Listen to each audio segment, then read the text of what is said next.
ગુજરાતમાં વાઘના રહેણાંક વિસ્તારવા માટે ચર્ચા કરવામાં આવી છે। વિકાસ વધુ હવે જોવા મળશે। મુખ્યમંત્રી ભૂપેન્દ્ર પટેલની અધ્યક્ષતામાં જે બેઠક મળી હતી તેમાં ચર્ચા કરવામાં આવી છે। મહત્વનું છે કે બાઘની રાષ્ટ્રીય ગણતરીની બેઠકમાં નોંધ લેવામાં આવી છે, તો બીજી તરફ વાઘના રહેણાંક વિસ્તારમાં વિકાસ સાથે સંરક્ષણ પર પણ ચર્ચા કરવામાં આવી છે।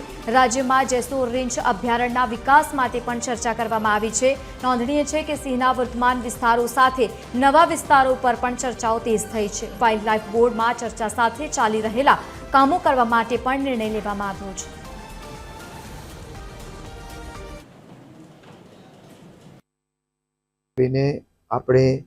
આપણી લાયન સેન્ચ્યુરીઓ, બર્ડ સેન્ચ્યુરીઓ, ઘોડખર અભયારણ્ય અને રીંછના અભયારણ્ય અને એ ઉપરાંત રતનમહાલના જે અભયારણ્યની અંદર આપણી વાઘની પુનઃ પ્રવેશ થયો છે અને એ જે સેન્સસની અંદર વાઘ આપણે નોંધાયો છે ગુજરાતની અંદર, એ બાબતે વિસ્તૃત ચર્ચા કરવામાં આવી અને વન્ય પ્રાણીઓની સંરક્ષણ અને એની વૃદ્ધિ કેવી રીતે થાય અને ઇકોલોજીકલ બેલેન્સ કેવી રીતે પ્રસ્થાપિત થાય એ માટેના અનેક ઉપાયો ઉપર પણ ચર્ચા કરવામાં આવી।